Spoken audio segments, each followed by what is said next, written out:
everyone, and welcome back to my channel. If you're seeing my face for the very first time, my name is Adora and this is Life with Adabeke. Let me know in the comments what made you click, like how did you get here, what brought you here, like how did you find my video, so I can keep posting it in those same places.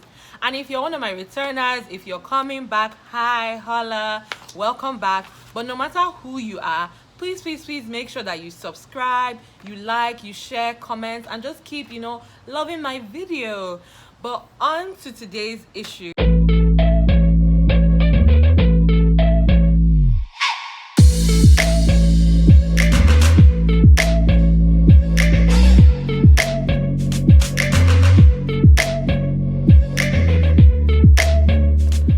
See, I'm in a different place, yes, and I'm with someone new. This is probably the very first person that you all are seeing in you've seen my sisters, but not as a sit down.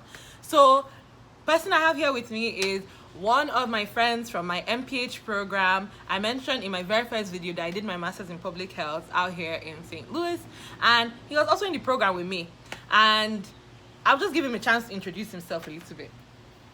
Hi everyone, my name is Ike.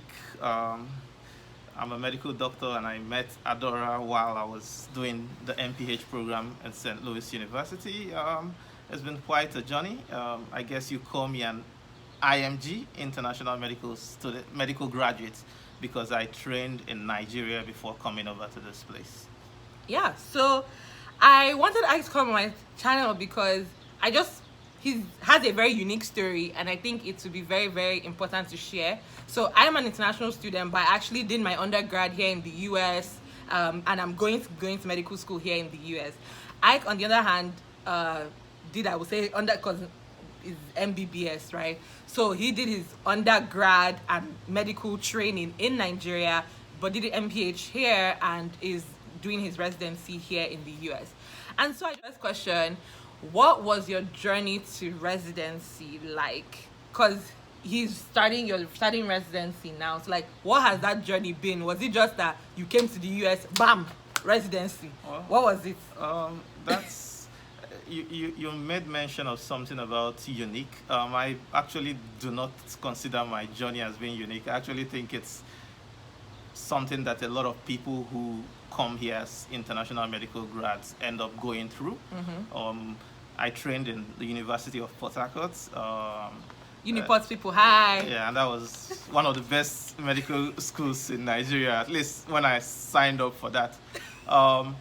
So initially, I always had it in mind that I was going to go out of the country and get trained after the med school process. So I was thinking of where would I go. Initially, I had wanted to go to Australia. That was actually where I had planned to go. I was preparing for the AMG MCQ exams, but then something didn't click with the Australia issue, and I found myself making, well, I call it a 180 degrees to the America. US. I already had friends that had gone to the US, so it was one of those decisions I wish I had made earlier, but again, it was circumstances, and it wasn't anything I could control. Okay. Yeah, so that's part of it. But then we had to face, the studies, and being that you're an international medical graduate, most of the things we do, most of the things we are out of at the moment is the whole clinical aspect, what falls into, okay, should I say that here you are required to write exams. I believe most of your viewers will know that, the board exams. The USMLE. So, but for those who don't know, USMLE exams. The USMLE, the United States Medical Licensing Exams. There are 3 steps. Actually, it's 4 exams in 3 steps. The step 1, the step 2, the step 3. Now, the step 2 is divided into 2, the clinical CS. knowledge and the CS, the CK and the CS. So that's 4 exams, but it's called 3 steps. You need the first and the second step to match into a program. Probably we will get into that later, because it's also becoming an important stuff that you get the 3rd step as well before you can get in. That's part of what is becoming a thing now. Like, you have programs that are interested in that for international medical students. So That's basically much of what Your it was like. journey. Yeah, that's what the journey was like So for me. my second question is, we always hear like it's much harder to match if you are an international medical graduate versus if you trained in the US, and like based on statistics that's really true, you know. So were there any, and I know that me as an international student trying to go to medical school here in the US, there were struggles that I faced. So were there any struggles that like specifically that you faced as an IMG trying to match in the US? Yeah, so like I pointed out, the way we go through med school, I don't mean to be offensive to anyone. We kind of like learn and leave the things we don't need in practice and move on to what we need in practice. So we started with the pre-medicals, which is the physics and all that. Pre-med, Went yeah. into anatomy, physiology. That's the preclinical part, pharmacology, and then moved into the clinical part where we now did the OBGYN, surgery, medicine, and public health actually was part of my clinical, That's at Uniport. yeah, in Uniport. Okay. So the exams that you are about to write, the step 1 usmle is actually the pre-medical stuff. So you find yourself being several years removed From that information. knowledge. So that's like one of the biggest challenges. And up until very soon, the step 1 has been like the rate limiting step, and it was for me. It is for most people, and Yeah. I might get into that later in the course of this discussion. So my step 1 score wasn't very good, and that slowed me down as well. But it's knowledge that is far removed. As I was trying to say, we come from the clinical part, so the CK is actually much easier for us Because you've already been doing yeah, so it. but we now have to write an exam based on something that is much more removed from where we are, unlike those who are like In medical like school, like Adora as is you're gonna finishing be, that yeah, preclinical, like they're you're writing the your step exams. 1. I tell people that the education here is just aimed towards passing exams, writing exams, because there's always a lot of boards they write for the lawyers, for the doctors, and it's almost geared, people are almost prepared towards writing exams. While where I come from, we are actually prepared more to, do what you're supposed to do, and that's not supposed to be a dig at anyone anyway, but we have a lot to learn when it comes to actually taking exams as well. So that's one of the things that I also would consider a struggle for someone that is an IMG. So were there any other struggles, or you think that's like just the major one, especially that you've seen? The major stuff is that fact that you are removed from the step 1 knowledge, which is like the most important knowledge that you need to get in. Okay, now that step 1 is actually moving to pass fail, right? Like step 1 was one of those things that, like you said, IMGs were almost at a disadvantage about. But now that it's moving to pass fail, like just on your own, obviously nobody knows, right? But just on your own, how do you feel like that's now going to affect IMGs? Well, personally, if I didn't have my step 1 score in view, I kind of think I would have matched probably a year or 2 earlier than I did match. Yeah, because I passed the step 1 at my first sitting, and then I had a very good score in the CK. I also passed the CS, and in the first sitting as well, I had to do the step 3 as part of the challenge that she was talking about, because for most graduates here, the first exams are enough for you. In fact, I know I met someone who actually had gotten a placement when I went to write the CK. He hadn't even written the CK. He had already matched tentatively. He just needed to make that available. I think some people, you need step 1 for sure. Definitely not step 3, because most people here don't take step 3 till residency already. Yeah. And I think step 2 mostly, but like, so it's definitely different. It's different. Like, it seems like IMGs, you need to come with your whole arsenal complete almost. So now that we're talking about that, one of the challenges again is how quickly did you graduate and come over to this place? That's something that affected me as well, because I worked a little bit in Nigeria. I worked for a year or 2. I went through my you did housemanship, what we was going to be the internship. I did And that, the and I went NYSC. through the NYSC. After the NYSC, I also worked in, well, private practice as a general practitioner for like a year before coming over to the US. So all that took me further away from graduation. So it's a thing here. If you are writing the USMLE and planning to practice here, how many years Away from graduation are you? Once you hit 5, that's the magic number. It becomes a challenge. So it would help to make that decision faster if you are still in med school planning, looking at that, or if you're just out of med school and thinking of that. Now, I had a lot of people tell me, in the US, work experience counts, try and get some experience before you come.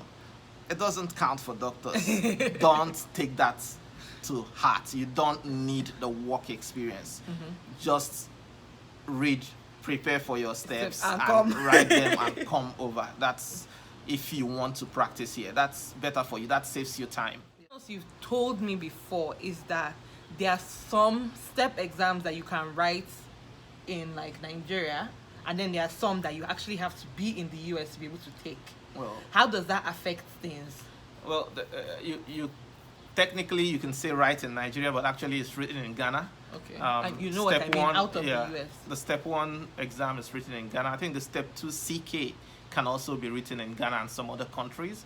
But the CS, which is being phased out now. Yeah, I heard it's being phased out. It's something you have to write in here in the US, as well as the step 3 exams. They are written here. So that's something anybody needs to consider, is that like there are some of those exams you actually have to be in the country first. Yeah. So that's you need really to consider important. that. Yeah, that's really important, because I met someone who was able to write the other 2 exams, but then had visa challenges and couldn't get in to write the CS. So that prolonged how long that they his period of matching. I know you've mentioned before that you ended up matching on your 3rd try, and so obviously something clicked, something worked eventually. So what were some of those, like say what were some of those things that eventually worked? You understand? If you can say like what worked eventually. Well, back home in Nigeria, you hear a lot of people talking about IM, what the Igbos call imamado, like knowing someone and networking. Yeah, it's called networking. Yeah, networking is a big deal in the US. It's a lot. It helps you professionally and otherwise. It's something that you just have to learn how to do. So putting yourself out there. You have to learn how to apply yourself out there, how to meet people, how to make friends with people, especially people that would benefit you. So in my own situation, like I mentioned earlier, my step 1 score wasn't that wonderful, but I passed. The CK was very much good, but then adding that to year of graduation, I know I had to step out. So that prompted me, to think of the MPH. The MPH was a big deal for me, because I also had friends that I knew who had done MPH and matched after their MPH. I didn't know how that really worked, but for me, coming to do my MPH, it was all about networking. That was what was in my mind. I mean, I did PSM, which is preventive and social medicine in medical practice in Nigeria. If you went to Uniport, you would understand that public health is done and practiced as a student. So I already knew enough about public health that I didn't really need the MPH program. But then becoming a student here doing the MPH gave me access that you probably would not get. Have had if for you were those not of you who who are already having some of the challenges I had. That's something that if you can afford, I would advise you to do that. But besides that, networking is really important, and you don't have to, be in an MPH program to meet people. Like there are doctors' offices for you. There are doctors' offices around you. Literally, I was walking into people's offices, introducing myself, and that being a student, having that getting SLU MPH person, like even before I came to SLU. Oh, really? So that's the whole idea of networking. You have to practice it. You have to you have to imbibe Put it. yourself out there. Yeah, The worst you they can say is no. That's the worst they can say. Now, even though I'll say I probably didn't match because of the networking, but it got me interviews. And the time I matched, I believe I would have also matched to a program that my networking got me access to, because I also interviewed there. But I ranked the place I matched higher than that. Because I knew that, I believed that I would have gotten there but I preferred the other place. This other place. Yeah. Okay, and just so we can start wrapping up, my very last question is, I guess this is not to me now, this is to somebody who is in this your position right now. Maybe this person might be in their country, they're about to finish medical school, and they're looking at the US as a place that they want to come to come and actually train and possibly work. Or somebody who has already finished and or is even here in the US, maybe somebody that has even tried to match once. Like, what is your general advice to them? What are some tips, just, you know, in conclusion, essentially? That's a lot to conclude with. Just give us five tips for that person. It pays to make up your mind quickly. So, and there's a lot of opportunities now. It doesn't have to be the US. Like I said, I was initially pointed towards Australia. even the UK, The UK, plab. Canada. Make up your mind quickly. If you want to make it the US, then focus on it. The question banks are really very important.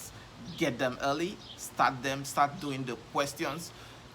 When you start the questions, you get some crazy, weird, horrible scores that could discourage you, but that's how everyone started. Talked about this in MCAT. That's exactly how everyone started. And like I said, this environment looks like you are trained to write exams. So most times you read, but without the questions, you would not know what exactly you are reading.